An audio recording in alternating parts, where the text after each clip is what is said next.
प्रियांशी राठौर और आप देख रही हैं नेक्स्ट 9 न्यूज। इस वक्त देश के केंद्र में गुजरात और राजस्थान राज्य चर्चा का विषय बने हुए हैं, लेकिन दूसरी ही तरफ मध्य प्रदेश में किस तरीके से अब हलचल मचती हुई दिखाई दे रही है। दरअसल ये हलचल मच रही है भारत जोड़ो यात्रा के प्रवेश करने के बाद। भारत जोड़ो यात्रा 12 दिनों तक मध्य प्रदेश में चलने वाली है और वहां पर पहुंचकर कांग्रेस के पूर्व अध्यक्ष और सांसद राहुल गांधी लगातार अपनी बात रखते हुए देखे जा रहे हैं और इस भारत जोड़ो यात्रा में उनकी बहन महासचिव प्रियंका गांधी वाड्रा के साथ साथ पूर्व उप मुख्यमंत्री सचिन पायलट भी शामिल हो चुके हैं, जिनके शामिल हो जाने के बाद अब यहाँ पर सियासी समीकरण काफी बड़े पैमाने पर बनते हुए दिखाई दे रहे हैं। और इस बीच बीजेपी के उड्डयन मंत्री ज्योतिरादित्य सिंधिया को लेकर अब सवाल खड़े हो चुके हैं। ज्योतिरादित्य सिंधिया एक ऐसे नेता जो एक वक्त कांग्रेस का हिस्सा रहा करते थे, लेकिन साल 2020 में उन्होंने अपने पद से इस्तीफा दे दिया और अब वह बीजेपी में है।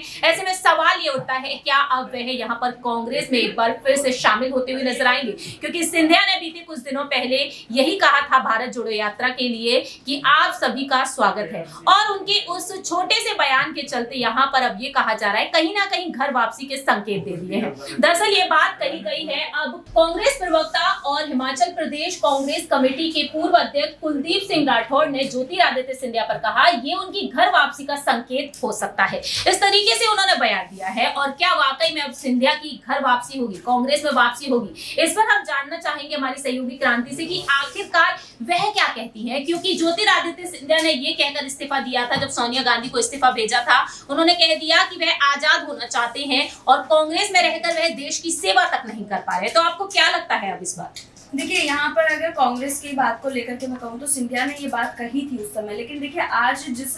सपने को लेकर के वो भाजपा में आए थे कि मुझे मुख्यमंत्री बनाया जाए, क्योंकि भाजपा की ताकत बढ़ रही थी, उस ताकत को देख करके जिस तरीके से सिंधिया ने भाजपा का साथ दिया, देखिए मैं ये तो यही कहूंगी कि आज समय वो आ गया है जब एक बार फिर से कांग्रेस अपने पांव पर खड़ी हो रही है, तो कल को कहीं भाजपा से इस्तीफा दे करके वापस से कांग्रेस में ना शामिल हो जाए सिंधिया, क्योंकि मुझे लगता है कि वो फायदे की राजनीति करते हैं। देखिए, एक होती है राजनीति जो जनता के लिए की जाती है, लेकिन सिंधिया कहते हैं कि वो जनता के लिए राजनीति कर रहे हैं, लेकिन मुझे ऐसा नहीं लगता पर्सनली अगर बोलूं तो। और जब मैं आज लाइव भी कर रही थी उस दौरान भी मैंने जनता से सवाल भी पूछा था, तो जनता खुद इसका जवाब दे रही थी कि सिंधिया जो है फायदे की राजनीति करते हैं, कि कांग्रेस से उन्हें अपनी शुरुआत करनी थी तो शुरुआती करियर वहां से बना लिया, उसके बाद उन्हें लगा कि अच्छा भाजपा का वर्चस्व बढ़ रहा है तो चलिए मुख्यमंत्री के तौर पर वो मुझे बिठाई देंगे, क्योंकि मेरा बैकग्राउंड ही ऐसा रहा है। वो चले गए, लेकिन उन्हें मुख्यमंत्री बनाया नहीं, वहां पर भाजपा ने उनको धोखा दे दिया। अब वो भाजपा में रह करके तिल मिला रहे हैं कि मुझे मुख्यमंत्री पद भी नहीं मिल रहा और मेरे को ऐसे बिठा भी दिया यहाँ पर। तो देखिए, मुझे लगता है कि अब सिंधिया वापसी तो करना चाहते हैं, घर वापसी करना चाहते हैं, लेकिन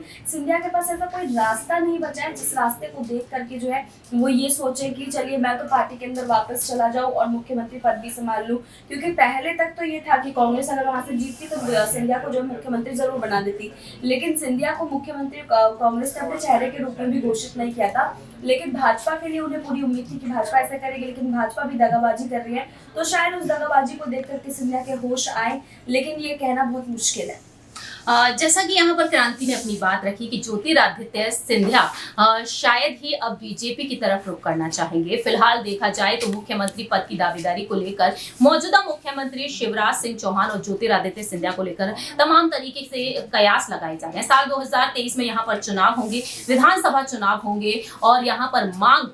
इस वक्त जारी होती हुई नजर आ रही है ज्योतिरादित्य सिंधिया के लिए। देखना दिलचस्प होगा कि बीजेपी यहाँ पर सिंधिया को सीएम पद के लिए आगे करेगी, क्योंकि उनका कद लगातार बढ़ते हुए दिखाई दे रहा है, या फिर यहाँ पर सिंधिया एक बार फिर से कांग्रेस में वापसी करेंगे। खैर, ये तो वक्त के साथ पता चलेगा, लेकिन आप यहाँ पर ज्योतिरादित्य सिंधिया को लेकर क्या कहना चाहेंगे या बता सकते हैं कॉमेंट सेक्शन में। फिलहाल के लिए हम चलते हैं, बाकी की तमाम अपडेट्स के लिए देखते रहिए नेक्स्ट 9 न्यूज।